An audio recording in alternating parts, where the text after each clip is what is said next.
नमस्कार। ब्रेक के बाद खबरों में एक बार फिर से आपका स्वागत है। मैं हूं हिम्मत और खबरों की शुरुआत करते हैं राजधानी रांची से। एक भारत श्रेष्ठ भारत के तहत रांची स्थित राजभवन में मंगलवार को अरुणाचल प्रदेश और मिजोरम राज्य का स्थापना दिवस मनाया गया। राज्यपाल सीपी राधाकृष्णन की उपस्थिति में आयोजित इस कार्यक्रम में दोनों राज्यों की सांस्कृतिक छटा देखने को मिली। कॉलेज की छात्राओं ने अरुणाचल प्रदेश और मिजोरम राज्य की संस्कृति पर आधारित कार्यक्रम प्रस्तुत किए। इसमें दोनों राज्यों के प्रतिनिधियों ने राज्यपाल सीपी राधाकृष्णन को अंगवस्त्र भेंट किया। वहीं राज्यपाल ने भी आगंतुकों का स्वागत किया। इस मौके पर राज्यपाल ने कहा कि प्रधानमंत्री नरेंद्र मोदी के नेतृत्व में शुरू किया गया एक भारत श्रेष्ठ भारत कार्यक्रम के तहत विभिन्न राज्यों के लोग एक दूसरे के करीब आ रहे हैं। उन्होंने अरुणाचल प्रदेश और मिजोरम के सांस्कृतिक विरासत और सामरिक महत्व पर भी प्रकाश डाला।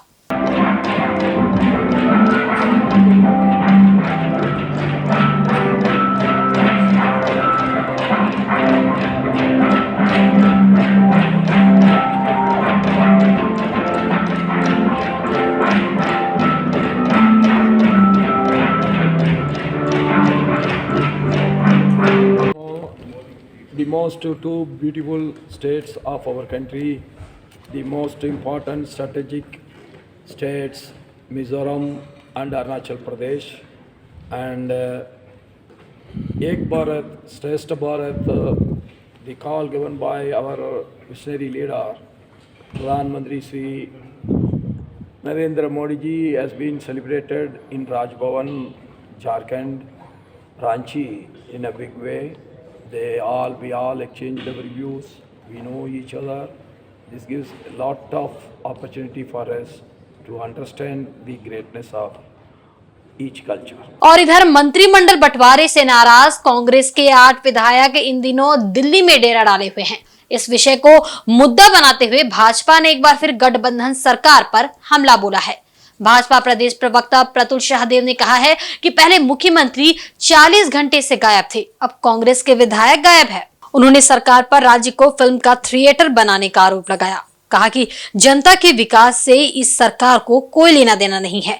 बजट की 50% राशि भी अब तक ये सरकार खर्च नहीं कर पाई है। वहीं उन्होंने झारखंड में जातिगत जनगणना करने को लेकर भी सवाल उठाया। कहा कि लोकसभा का चुनाव आने वाला है, उससे ठीक पहले सरकार इस तरह जनता को ठगने का काम कर रही है। दरअसल ये ओबीसी SC ST विरोधी सरकार है। कार्मिक विभाग साफ करेगा, अब एक SOP बनेगा यानी स्टैंडर्ड ऑपरेटिंग प्रोसीजर, फिर वो लागू होगा, फिर वो पिछड़ा वर्ग आयोग के पास जाएगा, तब पिछड़ा वर्ग आयोग शायद कुछ निर्णय लेने की स्थिति में हो, तब तक आचार संहिता लागू हो जाएगा लोकसभा चुनाव का। तो ये अंतिम समय में विदाई की वेला में ये सिर्फ पिछड़ों के लिए घड़ियाली आंसू बहा रहे हैं। ये ST विरोधी सरकार है, SC विरोधी सरकार है, OBC विरोधी सरकार है। और ST तो मैं इसलिए कहता हूँ ना कि कोई माइनिंग लीज देने की बात होती है, माननीय मुख्यमंत्री जी खुद ले लेते हैं, अपने परिजनों को दे देते हैं। मैं परिजनों का नाम रिपीट नहीं करना चाहता, विधायक प्रतिनिधि की पत्नी को दे देते हैं, अपने कॉकस के लोगों को दे देते हैं, लेकिन किसी आम आदिवासी को नहीं देते। तो ये पूरे तरीके से फेल्ड गवर्नमेंट है। और हमारा मानना है कि जातीय OBC के हम जो उनका उत्थान है उसके लिए पूरे तरीके से समर्पित है, लेकिन सरकार को जवाब देना चाहिए कि इनको 4.25 वर्ष का समय क्यों लग गया जातीय जनगणना का आदेश देने में, वो भी तब जब लोकसभा का आचार संहिता किसी भी समय लग सकता है। और आदेश हुआ, अभी तो मैंने कहा ना SOP नहीं बना, फिर ये जाएगा, सर्वे होगा, तो ये इनको पता है, एक इनके पास सिर्फ घड़ियाली आंसू बहाने का जरिया है और कुछ नहीं। धन्यवाद। और इधर जमशेदपुर में जैक बोर्ड की परीक्षा में इंटर फिजिक्स और बायोलॉजी का पेपर लीक होने का मामला तूल पकड़ता जा रहा है। इसे लेकर आजसू छात्र संघ ने मंगलवार को उपायुक्त कार्यालय के समक्ष प्रदर्शन किया और जैक चेयरमैन के नाम एक ज्ञापन DC को सौंपा। इसका नेतृत्व आजसू छात्र संघ के कोल्हान अध्यक्ष हेमंत पाठक कर रहे थे। ज्ञापन के माध्यम से मांग की गई है कि इंटर की परीक्षा का पेपर लीक करने वाले गिरोह का पर्दाफाश किया जाए और गिरोह के लोगों को जेल भेजा जाए। बताया कि 16 फरवरी को फिजिक्स का पेपर बंटने से आधा घंटा पहले टेलीग्राम सोशल मीडिया के ग्रुप में डाल दिया गया था। इसकी सॉल्व कॉपी भी डाली गई थी। इन लोगों ने 19 फरवरी को बायोलॉजी का पेपर भी लीक किया। जिन लोगों ने ऐसा किया है उन्होंने दावा किया है कि वे गणित का पेपर भी लीक करेंगे। पेपर लीक होने से जैक बोर्ड की परीक्षा खिलवाड़ बन गई है, इसलिए जांच कर कार्रवाई करना जरूरी है। हेमंत पाठक ने बताया कि उन्होंने मामले की शिकायत जमशेदपुर के जिला शिक्षा अधिकारी से भी की थी, लेकिन उन्होंने इसे छात्रों की शरारत बताकर जांच करने से इनकार कर दिया। कहा कि आखिर शिक्षा विभाग के अधिकारी जांच से क्यों इनकार कर रहे हैं, जबकि उन्हें इस मामले की फौरन जांच करानी चाहिए। जांच करना होगा हमारे पास तो छात्र भविष्य खिलवाड़ बंद करो भविष्य खिलवाड़ बंद करो में आओ एक सेक्रेटरी हाउस में आओ जायज मांगे लेके रहेंगे। नेतृत्व में आज जिला उपायुक्त कार्यालय पे हम लोग पहुंचे हैं और इनके माध्यम से जैक चेयरमैन को हम लोग एक मांग पत्र सौंप रहे हैं कि वर्तमान में जो एग्ज़ाम चल रहा है 12th का साइंस का, उसमें फिजिक्स और बायोलॉजी का जो पेपर है वो लीक हो गया है एग्ज़ाम से आधा घंटा 40 मिनट पहले। और मामला बहुत गंभीर है कि बच्चे साल भर मेहनत करते हैं एग्ज़ाम देने के लिए और कुछ पैसे वाले लड़के अपने पैसे की बात को लेकर एग्ज़ाम पेपर लीक करवाते हैं और पैसे के सहयोग से वो एग्ज़ाम पेपर लेकर एग्ज़ाम देने जाते हैं। और उस ग्रुप में तो चैलेंज किया जा रहा है कि आने वाले जो भी एग्ज़ाम है हम उसका पेपर भी लीक करेंगे। वर्तमान समय में यह शिक्षा व्यवस्था के लिए चैलेंज हो गया है किस तरह से पत्र लीक के मामला को हम लोग निपटाया जाए। वर्तमान में जेसीसी का पेपर लीक हुआ, सीबीआई जांच की मांग के लिए हम लोग लड़ रहे हैं और जिस दिन हम लोग राजभवन का घेराव करते हैं उसी दिन शाम को फिजिक्स का पेपर लीक हो जाता है। कल बायोलॉजी का पेपर लीक हो गया, कल मैथ का भी होगा। निश्चित तौर पर मैं मानता हूँ कल मैथ का होगा, उस ग्रुप में डाला जा रहा है। कल मैथ का पेपर भी हम लोग आधा घंटा पहले लीक करेंगे। आज ये मांग लेके हम लोग आए हैं कि जो एग्ज़ाम का पेपर लीक हुआ है उस एग्ज़ाम को रद्द किया जाए, क्योंकि यह खाली अमीर बच्चों का एग्ज़ाम नहीं है, यह हर किस्म के बच्चे एग्ज़ाम देते हैं जो आर्थिक रूप से कमज़ोर हैं। अमीर लोग पढ़ के पास हो जाएंगे, चीट मार के पास हो जाएंगे, लीक पेपर लेके पास हो जाएंगे, उन बच्चों का क्या होगा जो साल भर मेहनत करते हैं। आज ये मांग को लेके आए हैं कि सारा पेपर रद्द किया जाए। अगर रद्द नहीं होता है तो आने वाले दिनों में हम लोग जो आंदोलन करने के लिए बाध्य होंगे। वहीं राजधानी रांची के निजी होटल के सभागार में चाइल्ड वेलफेयर एवं प्रोटेक्शन कम्युनिटी की ओर से वत्सल भारत मिशन के तहत एक कार्यशाला का आयोजन किया गया। इसमें बच्चों के सर्वांगीण विकास को लेकर किस प्रकार से धरातल पर पहल की जाए, इस पर गहन विचार विमर्श किया गया। कार्यशाला में उपस्थित झारखंड राज्य बाल संरक्षण आयोग के कार्यक्रम प्रबंधक ने बताया कि विशेष तौर पर कोरोना काल के बाद मोबाइल इस्तेमाल करने की प्रवृत्ति बच्चों में बढ़ गई है। इसे कम करने के लिए किस तरह से पहल की जा सकती है, इस पर चर्चा की गई है। वहीं जिला बाल संरक्षण पदाधिकारी ने बताया कि बाल संरक्षण से जुड़े संस्था के माध्यम से संरक्षण से जुड़े कार्यक्रमों का प्रचार प्रसार किस प्रकार हो, इस पर विशेष रूप से इस कार्यशाला में चर्चा की गई है। ये झारखंड राज्य बाल संरक्षण संस्था और सिडनी के द्वारा आयोजित किया गया है। इस कार्यक्रम के द्वारा अभी जो मिशन वात्सल्य एक योजना है जो बच्चों के संरक्षण के लिए चलाई जा रही है, तो ये भारत सरकार के गाइडलाइंस है। इसके अंतर्गत जो भी बच्चे देख रेख और संरक्षण के योग्य हैं और कहीं ना कहीं वनरेबल हो जा रहे हैं, जैसे कम्युनिटी लेवल्स पे क्या होता है कि अभी जिला में बैठ के, स्टेट में बैठ के बच्चों की मॉनिटरिंग कैसे किया जाए, क्या एक तंत्र हो जिससे बच्चों की मॉनिटरिंग ग्राउंड लेवल पे किया जा सके। तो अभी क्या है कि एक जो पूर्व में इस मार्गदर्शिका के आने के पूर्व एक समेकित बाल संरक्षण योजना संचालित थी। उस योजना के अंतर्गत जो क्या था, ग्राम लेवल पर एक बाल संरक्षण समिति ये एक गठित थी और प्रखंड लेवल पर प्रखंड बाल संरक्षण समिति और जिला स्तर पर जिला बाल संरक्षण समिति। वो कमेटी जो है ग्राम स्तर पर अगर कोई बच्चा वनरेबल है 1000 के पॉपुलेशन पर एक बाल संरक्षण समिति का गठन का प्रावधान। अब उसमें क्या है कि ग्राम प्रधान मुखिया हमारे उसके अध्यक्ष थे, आंगनवाड़ी के सेविका जो है उसका मेंबर सेक्रेटरी थी। और हमारी समझ को कम करने की बात होगी। बच्चे हमारे अंग हैं, उनकी वल्नरेबिलिटी को कम करने के लिए जो एफर्ट ले सकते हैं, जॉइंट एफर्ट, उसके लिए ये बैठक है।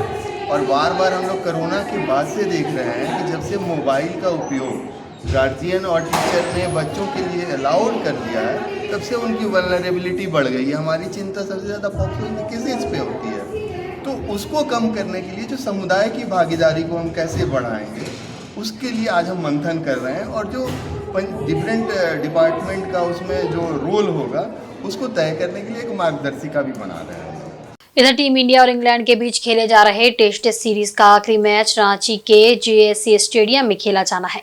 ये मैच 23 से 27 फरवरी तक आयोजित होगा, जिसे लेकर टीम एक दिन पहले ग्राउंड पर प्रैक्टिस करती हुई नजर आएगी। इधर मैच से पहले मंगलवार को बिरसा मुंडा एयरपोर्ट पर दोनों टीमें पहुंची, जहां उन्हें एक नजर देखने के लिए क्रिकेट प्रेमियों और दर्शकों का तांता लगा रहा।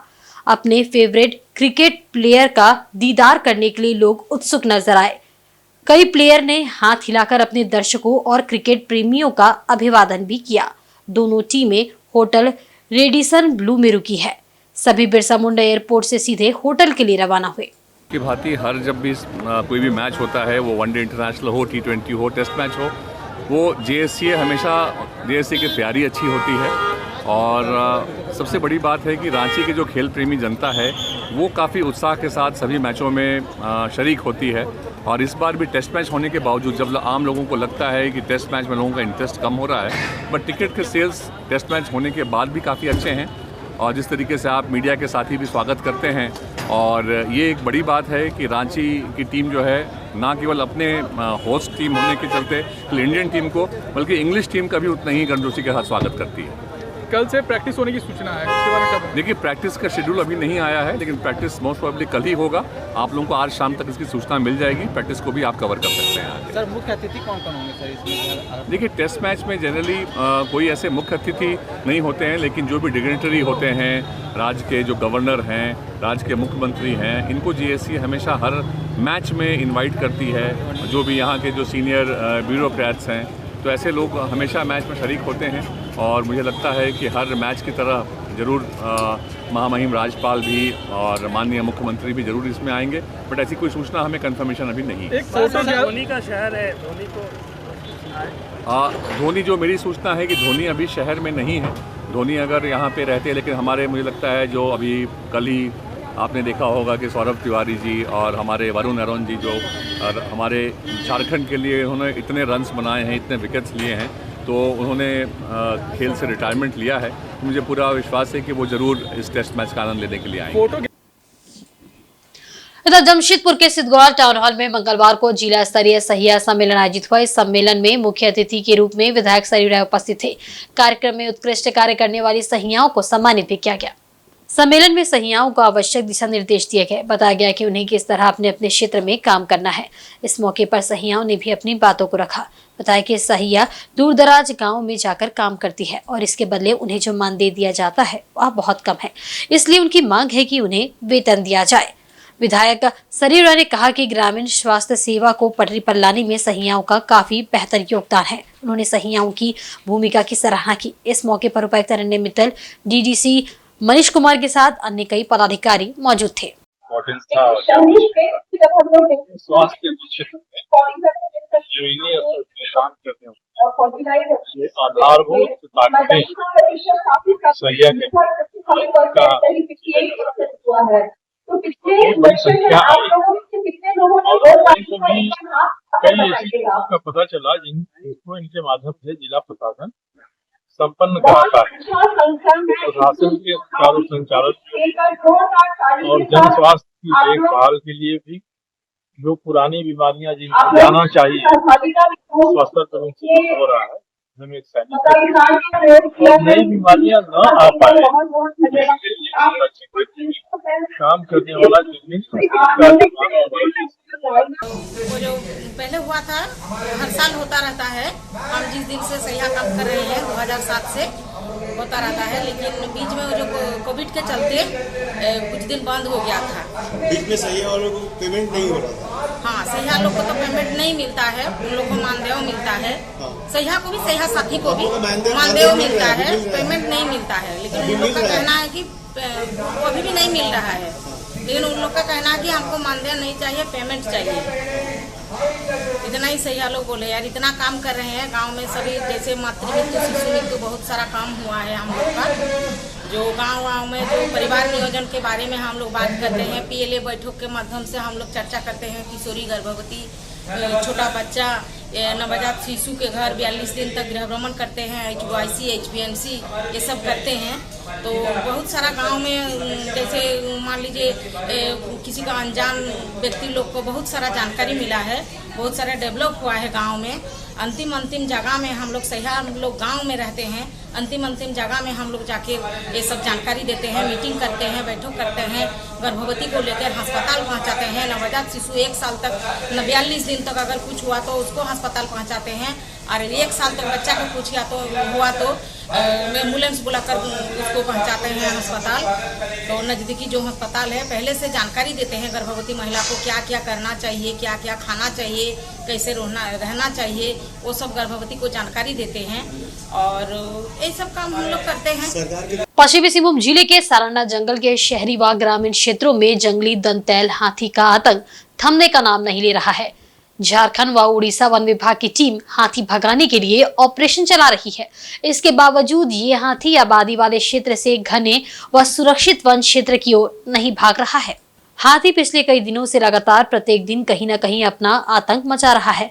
मंगलवार तड़के 3 बजे एक बार फिर ये दंतैल हाथी कलैता गांव में घुस आया और उत्पात बचाते हुए फूलो बिरुली और रमेश सेब्रम का घर तोड़ दिया। इसके अलावा पास के मिर्चीगढ़ा टोला निवासी पाईकरा चातर के घर को भारी नुकसान पहुंचाया। ग्रामीणों के काफी प्रयास के बाद हाथी गांव से जंगल की ओर भागा। ये हाथी कलैता गांव के पास ही तालाब निर्माण वाले क्षेत्र के जंगल में छुपा है, जिसे ग्रामीण भगाने का प्रयास कर रहे हैं। इस हाथी के भय से किरीबुरु, मेघातुबुरु, हिलटॉप, कलैता, मिर्चीगढ़ा, करमपदा व आसपास गांव के ग्रामीण रात भर जागने व भय के माहौल में रहने को मजबूर है। बीते कुछ दिनों में ही ये हाथी दर्जनों घरों को तोड़कर उसमें रखे अनाजों को चट कर गए हैं।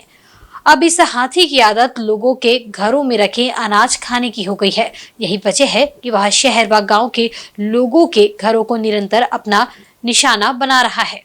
पश्चिमी सिंहभूम के उड़ीसा और झारखंड बॉर्डर पर कारो नदी में एक युवक मछली पकड़ने के दौरान डूब गया। युवक की डूबने की सूचना पर उड़ीसा के बचाव दल द्वारा लगातार नदी में उसकी खोजबीन की जा रही है।